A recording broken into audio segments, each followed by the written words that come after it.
Hi all, and after what we have discussed today, I would like to complete the remaining part, which is the process of collective bargaining. This is a very important aspect, and the process of collective bargaining involves six major steps. First step is preparing for negotiation, which means you should prepare beforehand to make sure that there can be proper negotiation that is happening at the time of discussion.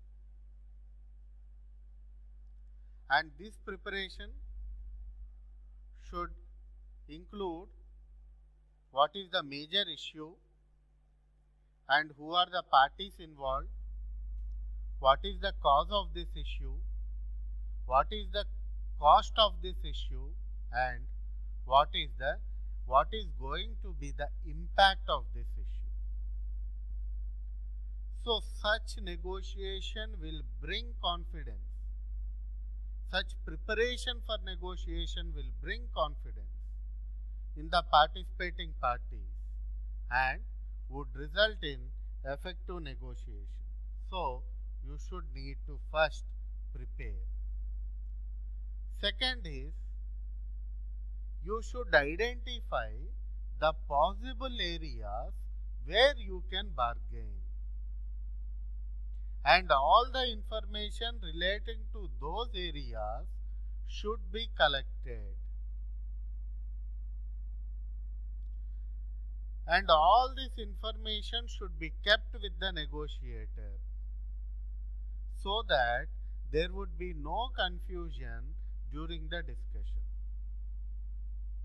So based upon these areas and these information, the collective bargaining process may happen very effectively, and you may also get a very effective solution for your problem.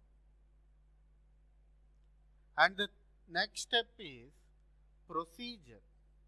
How the negotiation should take place. So what are the activities that are to be performed during this negotiation process? Who is going to perform it? In what sequence are they going to perform it? And what timing are they going to perform it? So when you prepare all these things, you would be quite confident when you appear for the negotiation. After doing all this, then you should actually come to an agreement. When will you come to an agreement? When you both sit across the table and open up your heart and speak very frankly. So you should tell what is your demand. As a trade union member, you should tell what is your demand to the management. And the management will see whether the demand may be accepted or not.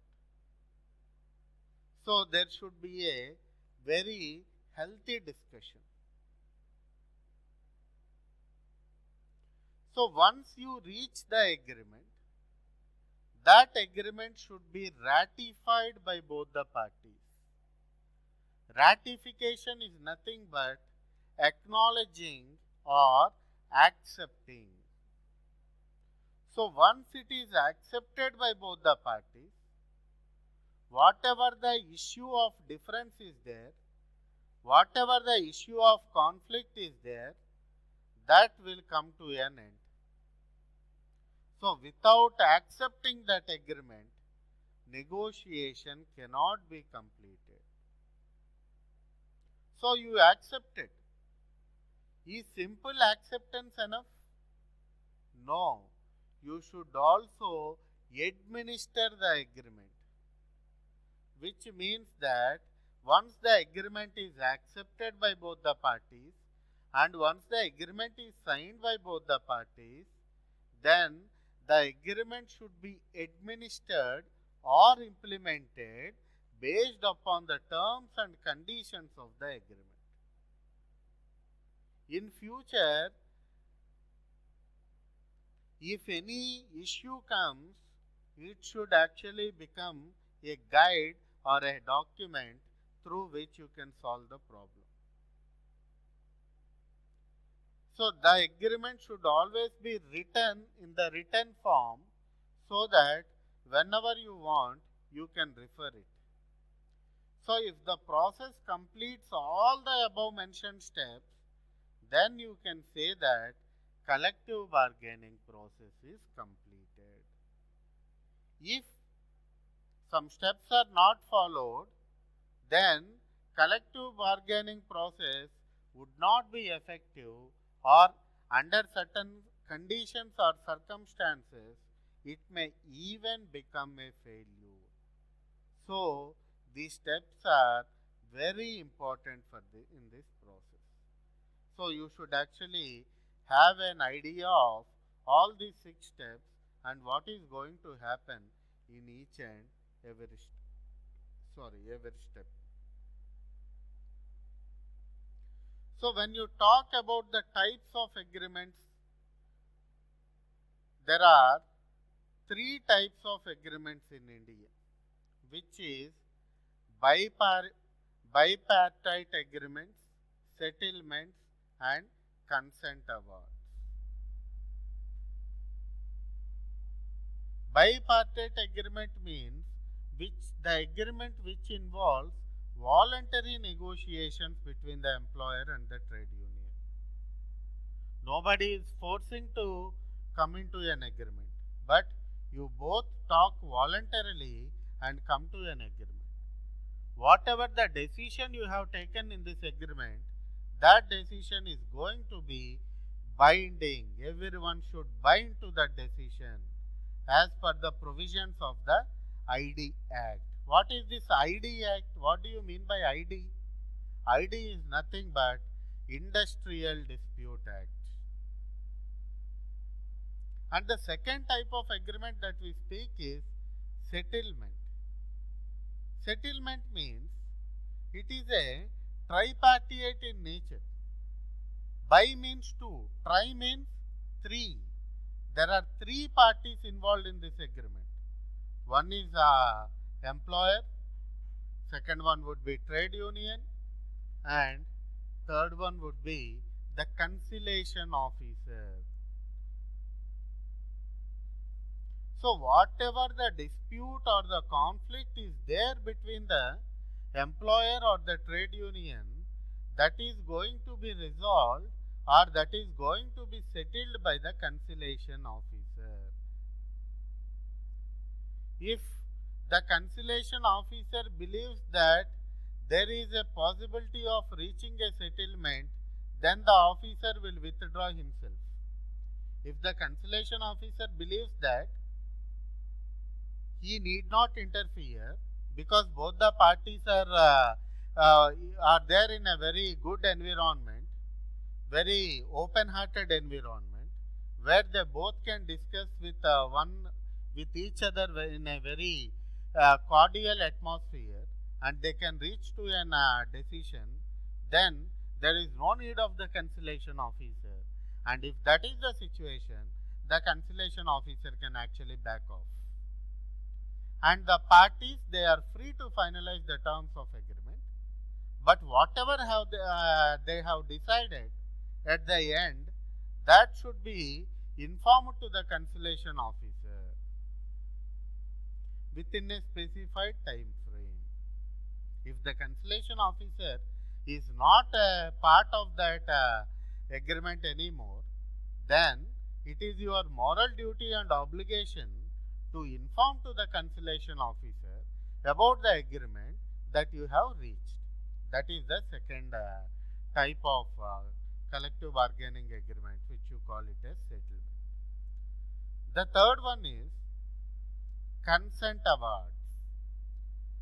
Consent awards means the agreements reached while a dispute is pending before the adjudicatory authority,